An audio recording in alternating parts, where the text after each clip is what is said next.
저희가 가스펠 프로젝트를 통하여서 복음에 대해서, 예수 그리스도에 대해서, 또 예수님이 어떤 일들과 또한 어떤 말씀들을 하셨는가에 대해서 배우는 시간을 갖고 있습니다.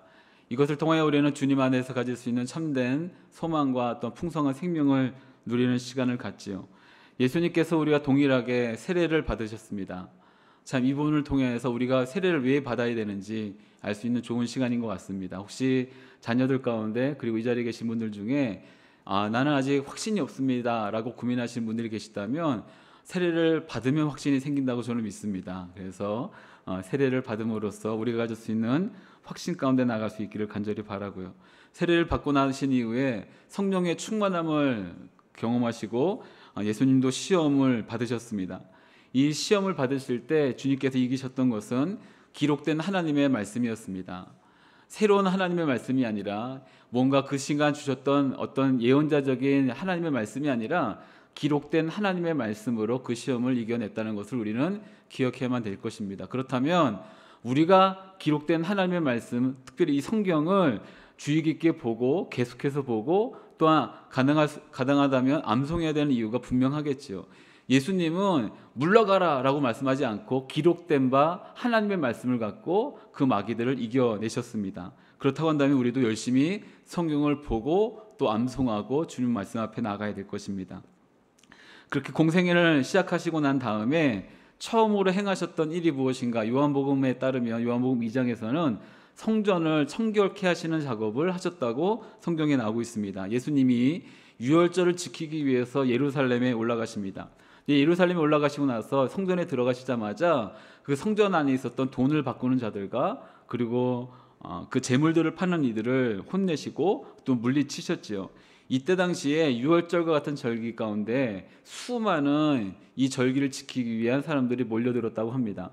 유대인들뿐만 아니라 그리고 유대 땅 안에 살고 있었던 사람들뿐만 아니라 해외에 거주했었던 유대인들과 그리고 해외에 거주하면서 개종하길 원했던 사람들, 이방인들이지요. 그들마저도 다 모여들었던 큰 시간이었는데 이때 모여들었던 사람들의 인원을 따져본다면 약 25만 명 정도가 예루살렘으로 그 절기 동안에 몰려들었다고 합니다.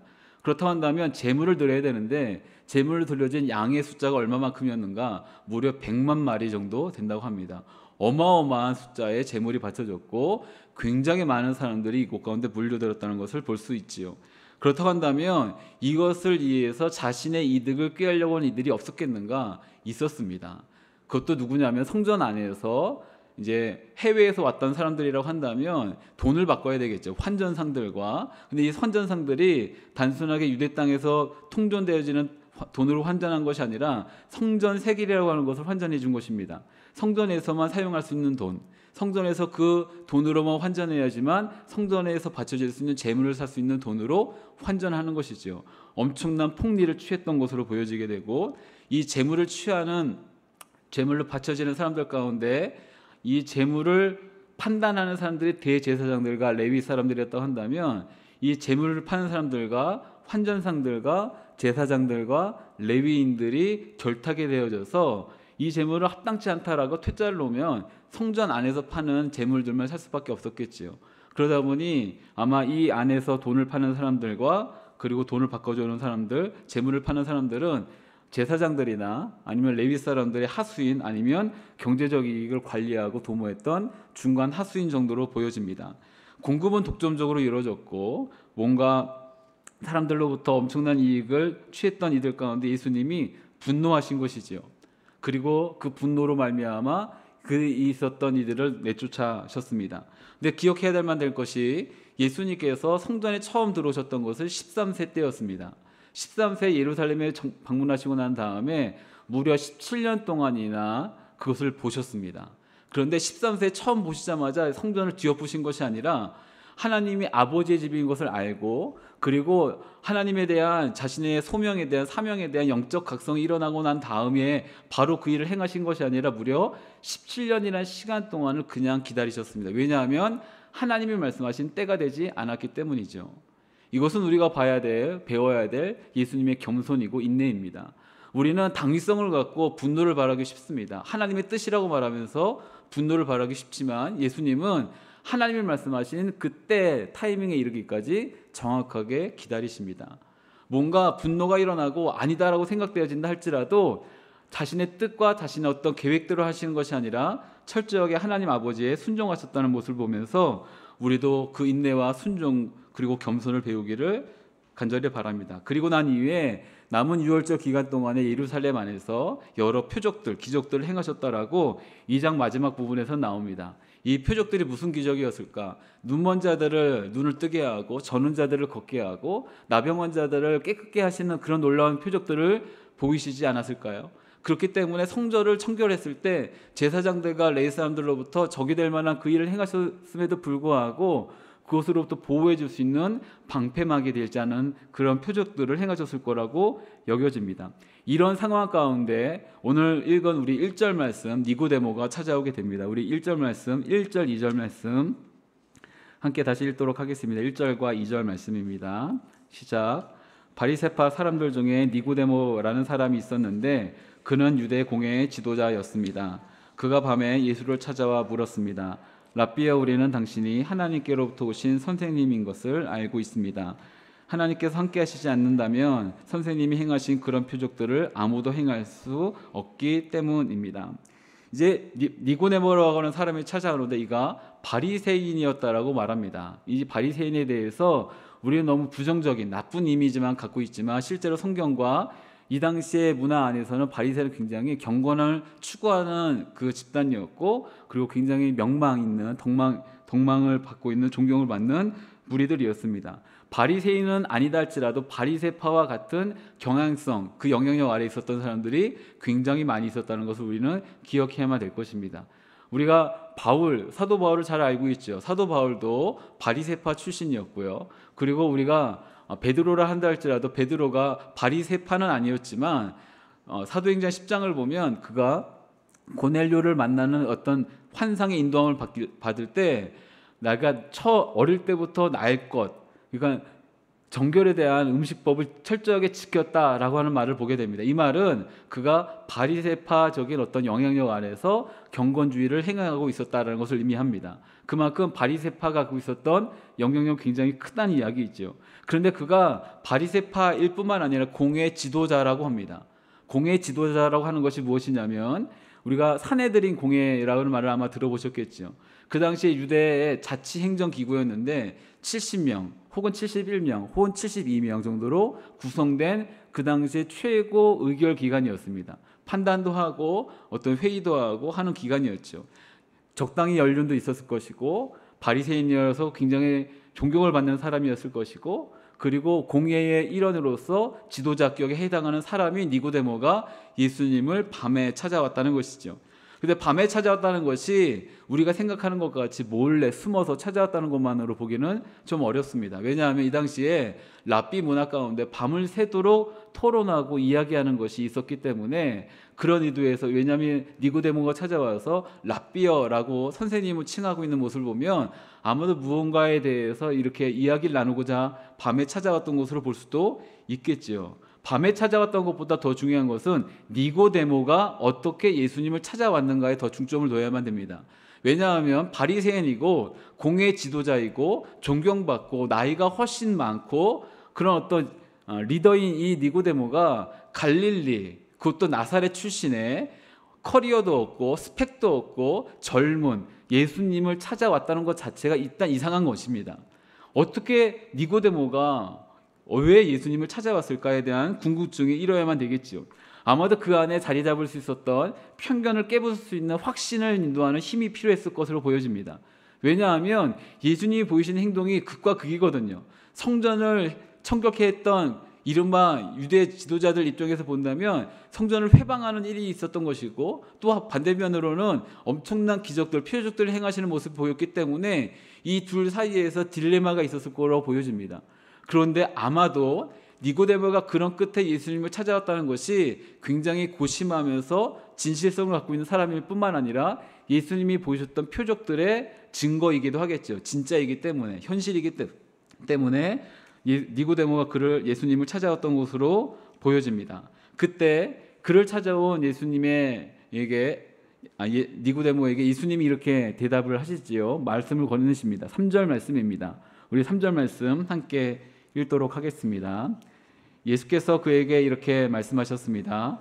내가 진실로 진실로 내게 말한다. 누구든지 다시 태어나지 않으면 하나님 나라를 볼 수 없다.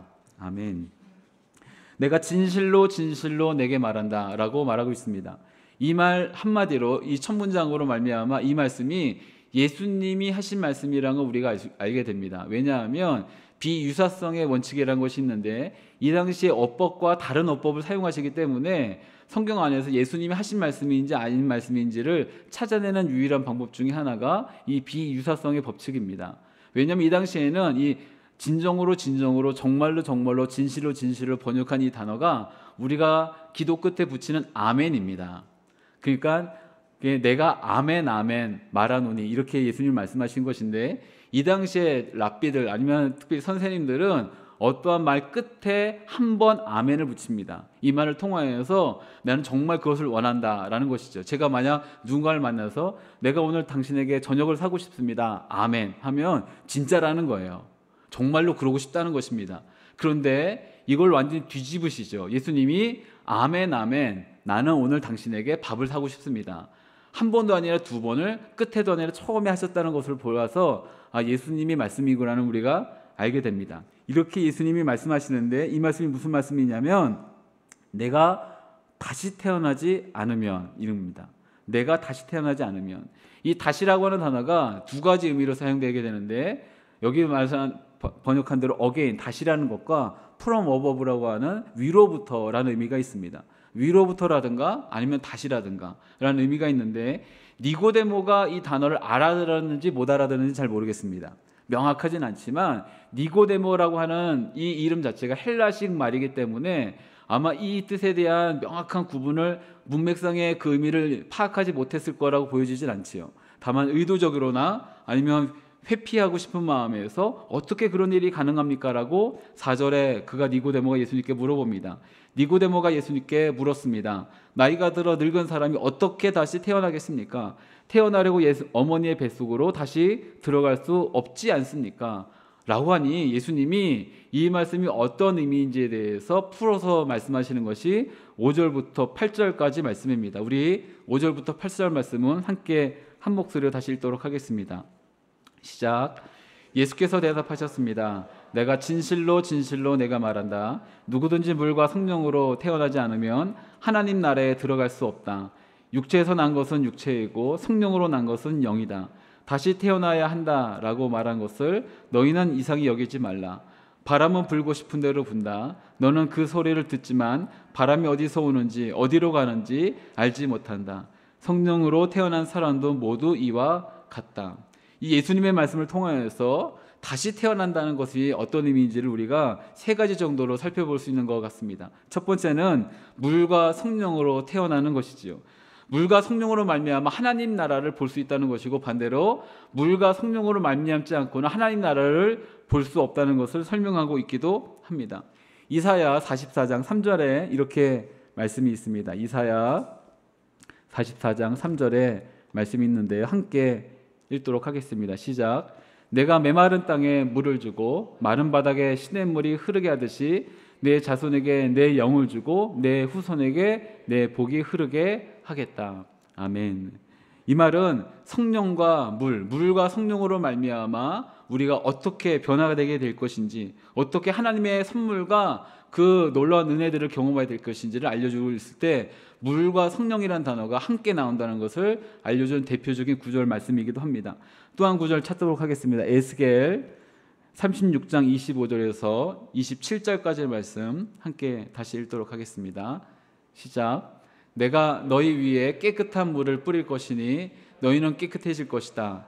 내가 너희의 모든 더러움과 너희의 모든 우상들로부터 너희를 깨끗하게 할 것이다. 내가 너희에게 새로운 마음을 주고 너희 안에 새로운 영을 줄 것이다. 내가 너희 육신으로부터 돌과 같이 굳은 마음을 없애고 너희에게 살처럼 부드러운 마음을 줄 것이다. 그리고 내가 내 성령을 너희 안에 주어서 너희로 하여금 내 법령을 따르며 내 규례를 지키고 행하게 만들 것이다. 아멘. 종말론적인 어떤 이미지를 그리면서 하나님 나라가 어떻게 임할 수 있는지, 그리고 우리가 어떻게 변화될 것인지를 설명하는 중요한 하나님의 말씀입니다. 물과 성령으로 말미암아 다시금 우리가 태어나게 된다는 것은 뭔가 새로운 세상을 경험한 것이 아니라 진정한 세상 안에 우리가 들어갈 수 있다는 것을 말씀하고 있다는 것이죠. 이 시작이 요한이 베풀었던 물 세례로 시작하여서 예수님이 행하시는 성령 세례로 이어진다는 것을 우리가 또한 배우게 된다는 것을 우리가 말씀을 통해서 익히게 됩니다. 성령께서 오셔서 하나님 나라가 무엇인지, 그리고 하나님 나라가 우리 가운데 어떻게 역사하시는지를 우리가 배우게 될 것입니다.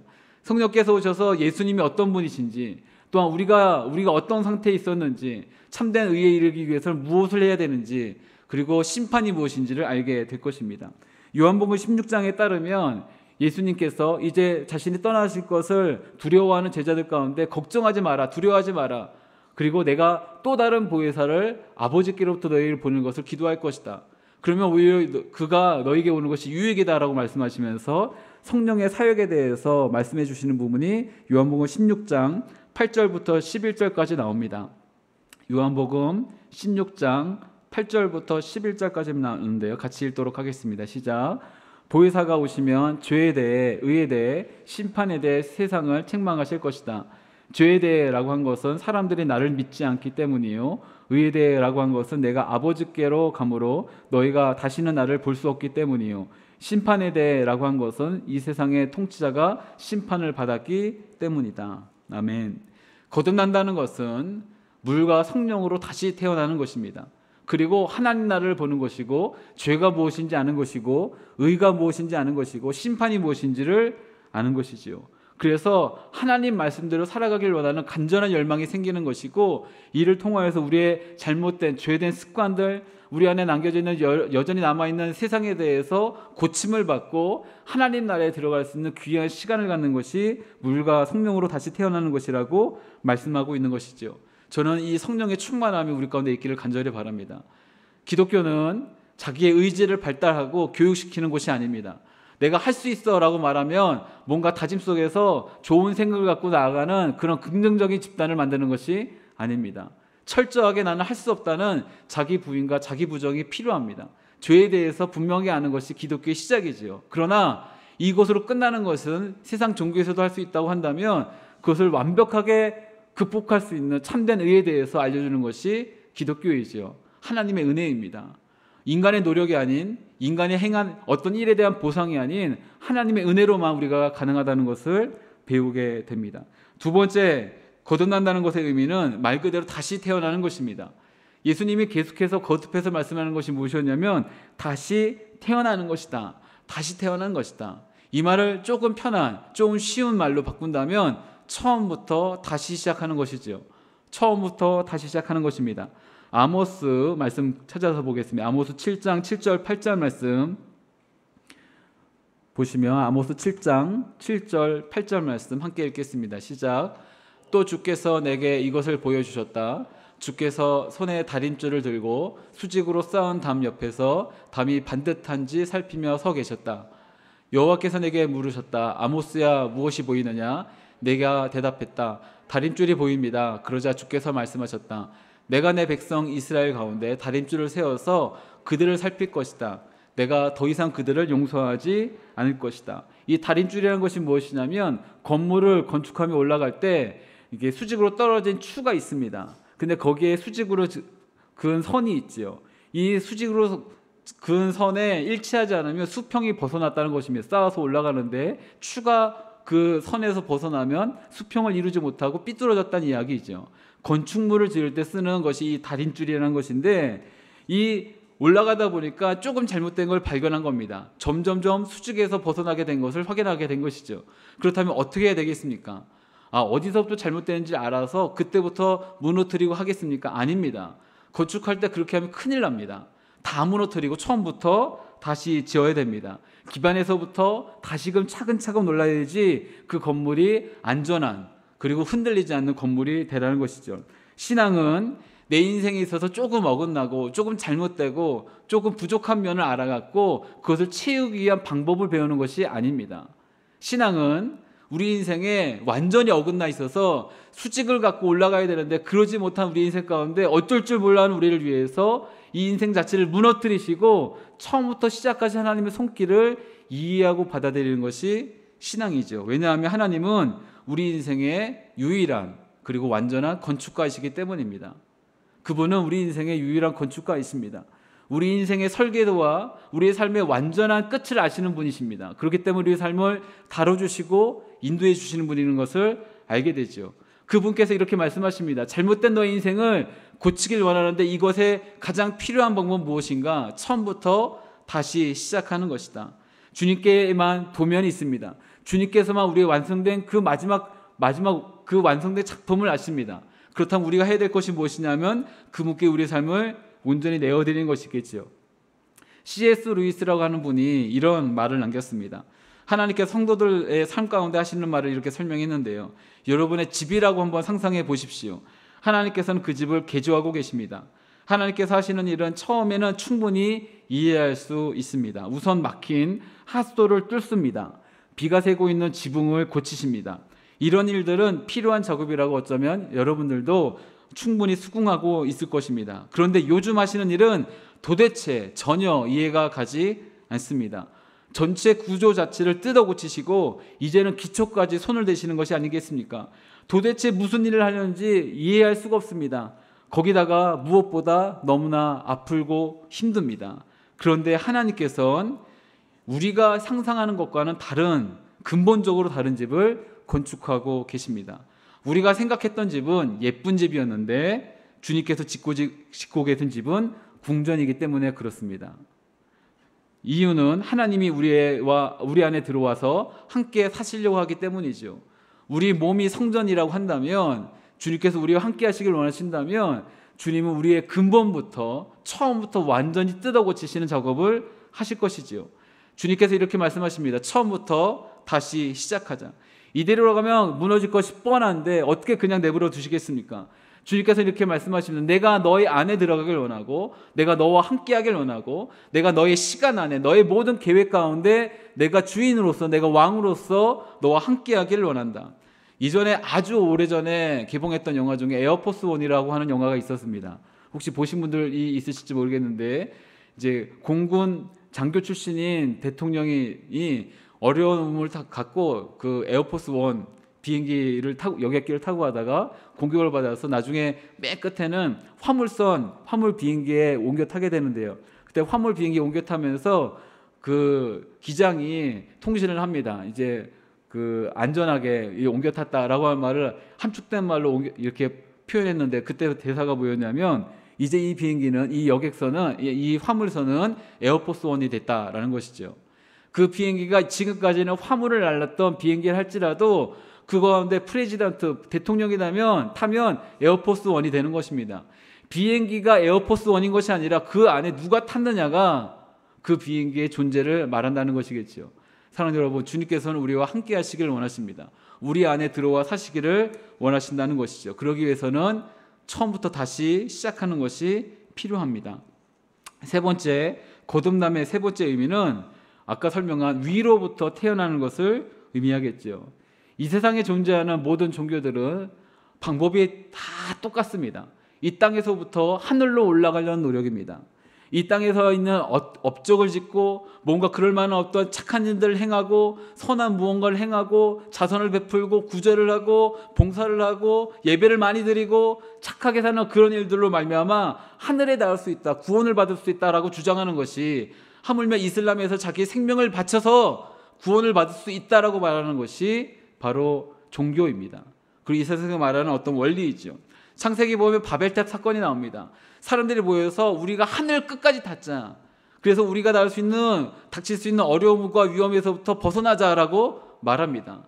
그런데 닿을 수 있나요? 그렇지 않습니다. 이 세상에 존재했던 모든 종교, 앞으로 나오는 모든 종교들도 땅에서부터 시작한다면 불가능할 것입니다. 땅에서 어떻게 하늘까지 닿을 수 있겠습니까? 오히려 닿기도 전에 스스로의 죄악과 교만과 그것으로 말미암아 무너지게 되지요. 인류가 역사 가운데 주는 교훈은 결코 땅에서는 하늘에 이룰 수 없다는 것입니다. 그렇다면 우리가 어떻게 하늘에 이룰 수 있겠습니까? 방법은 간단하지요. 하늘이 무너져 내리는 것입니다.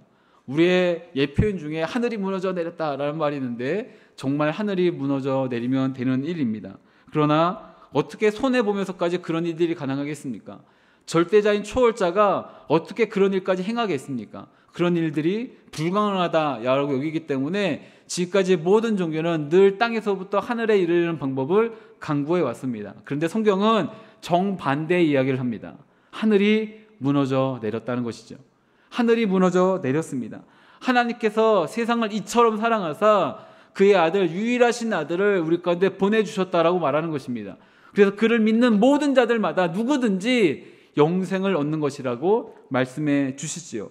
손해를 보시면서까지 그렇게 사랑하시는 하나님의 놀라운 음성이 우리 가운데 들려지고 있습니다. 그래서 거듭난다는 것은요, 하늘로부터 태어나신 분, 하늘로부터 오신 그분 예수 그리스도를 믿는 것입니다. 사도 바울이 이제 예수님을 만나게 되는 결정적인 사건이 있죠. 이제 스데반의 죽음 이후에 의기양양하여 더 많은 예수님을 따르는 이들을 찾기 위해서 이제 공회로부터 승인을 받아서 이제 다멜렉으로 가는 도상 가운데 있었습니다. 근데 그 가운데 예수님이 주님께서 나타나시고 그의 눈을 멀게 하셨지요.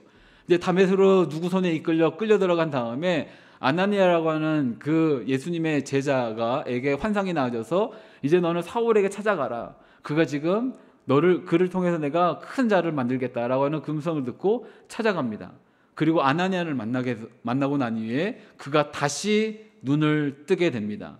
이 다시라고 하는 단어가 오늘 우리가 읽은 다시 태어난다는 단어와 같은 단어입니다. 거듭난다는 것은 다시 태어난 것이기도 하며 하늘로부터 태어난 것이기도 하며 하늘을 보며 살아가는 것이기도 하지요. 바울이 그때부터 눈을 떴을 때, 다시 눈을 떴을 때 그냥 똑같이 땅을 보면서 사람들을 보면서 자기의 종교심과 자기의 열정과 자기의 어떤 그 노력들을 보며 살아가는 것이 아니라 하늘에 계신 하나님을 바라보고 하늘로부터 오신 예수 그리스도를 바라보며 살아가는 삶을 살기 시작했다는 것이죠. 거듭난다는 것은 땅을 보며 살아가는 것이 아니라 하늘에 우리의 시선을 고정하며 살아가는 삶이라고 성경 우리 가운데 말씀해주고 있는 것입니다. 9절에 니고데모가 이렇게 물어봅니다. 어떻게 이런 일들이 가능하겠습니까? 니고데모가 예수께 물었습니다. 어떻게 이런 일이 있을 수 있습니까? 일이 정말로 어떻게 가능하겠습니까? 라고 하는 방법적인 것에 대한 긍정적인 물음일 수도 있고 부정적으로 회의적인 어떤 질문일 수도 있겠죠. 이에 예수님께서 10절부터 12절까지 이렇게 답해 주십니다. 10절부터 12절까지 함께 읽도록 하겠습니다. 예수께서 말씀하셨습니다. 너는 이스라엘의 선생이면서도 이런 일을 이해하지 못하느냐? 내가 진실로 진실로 내게 말한다. 우리는 아는 것을 말하고 본 것을 증언하는데 너희는 우리 증언을 받아들이지 않고 있다. 내가 땅의 것을 말해도 너희가 믿지 않는데 하물며 하늘의 것을 말하면 어떻게 믿겠느냐? 저는 이 말씀을 이렇게 단순하게 이해했습니다. 니고데모는 믿고 싶지 않았던 것입니다. 그 말씀 그대로 따르고 싶지 않았던 것입니다. 아까 니고데모에 대해서 설명드릴 때 그는 바리새인이었습니다. 사두개파 사람이 아니었다는 것입니다. 사두개파는 혈연적으로 이미 고위 관리층입니다. 그 가문에서 태어났기 때문에 그 위엄과 권위와 엄청난 부를 가졌다는 것이죠. 그런데 바리새인은요, 그렇게 태어나지 않은 사람들 중에 그만한 권위를 가지려고 노력한 사람들입니다. 그러니 얼마나 칭찬해줘야 되지 않겠습니까? 얼마나 많은 노력을 해왔고 해가고 있는 사람이지 않겠습니까? 그런 바리새인이면서 고위 당국자까지 올라가는 사람입니다. 그런데 그런 그에게 예수님이 이렇게 말씀하시는 것입니다. 처음부터 다시 시작하자. 네가 알고 있었던 성경의 지식들 이제 그거 다 내려놓고 처음부터 다시 배우자. 신앙의 ABC, 자 알파벳 A부터 다시 배우자. 무슨 말씀입니까? 저는 지금 고급 구어를 사용할 수 있는 엄청난 교사입니다. 근데 저에게 지금 ABC를 다시 배우라니요. 저의 억양이 잘못됐습니까? 저의 문법이 잘못됐습니까? 제가 알고 있는 이 표현들이 잘못됐습니까? 제가 잘못된 것이 무엇이 있습니까? 어떻게 제가 또 다시 뭘 배우겠습니까?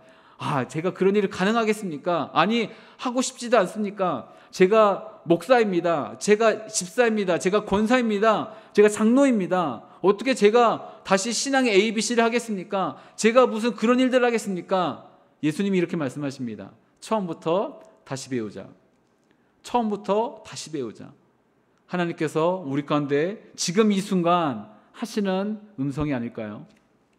우리가 갖고 있었던 오래된 시간 안에 그 경륜으로 말미암아 가질 수 있었던 잘못된 교만함과 우리 안에 있었던 잘못된 그 경험들을 깨뜨리시는 주님의 말씀이 아니었을까요?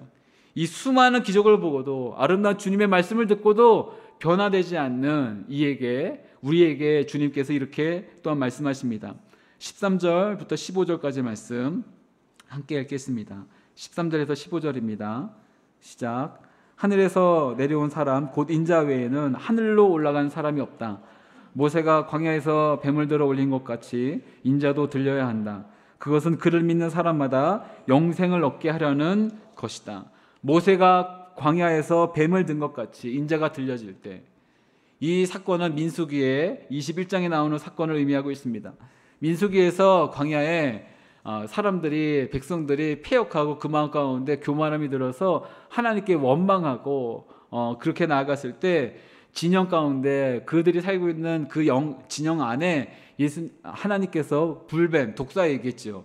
불뱀을 풀어놓으십니다. 그래서 물려서 사람들이 죽어가고 있는 가운데 모세가 간절하게 기도합니다. 그래서 그 가운데 하나님이 처방전으로 주신 것이 무엇이냐면, 진영 중앙에 놋뱀을, 장대 위에다가 놋뱀, 청동으로 만든 뱀을 만들어서 달아놓고 그 뱀을 보러 나온 자들마다 살 것이다 라고 말씀하신 거예요. 근데 이것이 여러 가지 의미가 있겠지만 저는 인간적으로 한번 생각해 봤습니다. 여러분 한번 뱀에 물렸다고 치죠. 물뱀이 아닙니다. 불뱀입니다. 독사입니다. 독사에게 물린 현재 상태인데 집에서 끙끙 앓고 있으면서 독이 퍼지는 것이 어쩌면 몸에 느껴질 만큼 위독하고 어려운 순간 가운데 갑자기 집안에 어떤 가족이 막 뛰어들어와서 이렇게 말하는 겁니다. 하나님께서 처방전을 알려주셨대. 그게 뭐야? 어떻게 하면 돼? 뭐 물을 부으면 된다는 거야? 어떻게 하면 돼? 했더니 아니, 그런 게 아니야. 네가 지금 나가서 진영 중앙에 장대 위에 놋뱀, 청동으로 만든 뱀이 있는데 그걸 보면 산다는 거야. 그러면 아무리 제가 독사에 물려서 죽어갔다 할지라도 그 말을 전해준 사람에게 이렇게 말할 겁니다. 정신 차려! 무슨 말이야? 내가 물을 바르거나 약을 취하거나 뭘 먹거나 하는 게 아니라 그까지 청동뱀을 보면 산다니 그게 무슨 가당치 않은 말이야 라고 말할 것입니다. 저는 감히 상상해 봤습니다. 이 당시에 얼마나 많은 사람이 과연 나와서 그 청동뱀을 봤을까요? 청동뱀을 보면 된다는 미신을 믿었기 때문에 사람들이 살아난 것이 아니라, 이 가당치도 않은, 과학적이지도 않은, 이성적이지도 않은 이 단순한 하나님의 말씀을 믿고 그 가운데 의심이 든다 할지라도 그 말씀대로 행한 사람이 구원을 얻었다는 것입니다. 예수님이 십자가에 들려서 우리 죄를 사하시고 죽으셨고 부활하셨다는 이 말도 안 되는 것, 그 말을 믿고 그 말씀 안에 거하는 사람만이 구원을 받는다는 이 말도 안 되는 말을 믿는 자만이 구원을 받는다는 것, 이것이 얼마나 오랜 시간 동안 우리의 믿음을 흔들었는지 모릅니다. 사람들 가운데 믿음 가운데 이끌지 못하는 일들로 걸림돌이 되는지 모릅니다. 그런데 예수님이 이렇게 분명하게 말씀하시죠. 16절 말씀입니다. 16절 말씀 함께 큰 목소리로, 우리가 아마 다 요절도 있으니까 같이 읽겠습니다. 시작.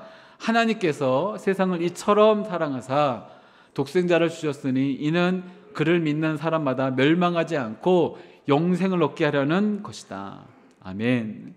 누구든지라는 말을 통하여서 이 복음의 구원의 보편성이 주어집니다. 그러나 유일하신 아들, 이 말을 통하여서 이 구원의 유일무이성이 나오고 있죠. 세상의 모든 종교는 이것을 뒤집어 놓습니다. 누구나가 아니라 특정한 사람만, 이것을 행할 수 있는 사람만, 그러나 유일한 방법이 아니라 여러 가지 방법으로, 그러나 그렇기 때문에 구원을 못 받지요. 그러나 예수님이 이것을 반대로 말씀하십니다. 누구든지 마치 장대 위에 그 청동뱀이 있는 것을 보고 내가 지금 죽어가고 있지만 그 뱀을 본 자마다 살 거라는 하나님의 말씀을 믿는 사람마다 살아난 것 같이, 살아났던 것과 같이 이제 예수 그리스도, 그분이 하나님의 아들이시고 우리 인생의 주인이시고 이 땅 가운데 유일한 왕인 것을 알고 믿는 자마다, 그리고 그 이름을 영접하는 자, 그 이름을 믿는 자들마다 하나님의 자녀가 되는 권세를 주셨다는 요한복음 1장 12절의 말씀처럼 이 놀라운 축복과 은혜가 우리 가운데 임하게 될 거라고 주님께서 말씀해 주셨지요. 이 복음의 놀라운 소식이 우리 가운데 이렇게 전해지고 있습니다. 누구든지 예수 그리스도를 보는 자마다 살아나게 될 것입니다. 누구든지 예수 그리스도를 보는 자마다 회복이 일어나게 될 것입니다. 그것이 가정의 회복이건 인생의 회복이건 그 어떤 회복이건 간에 회복이 일어나게 될 것입니다. 누구든지 예수 그리스도를 믿고 그분을 보는 자마다 멸망하지 않게 될 것입니다.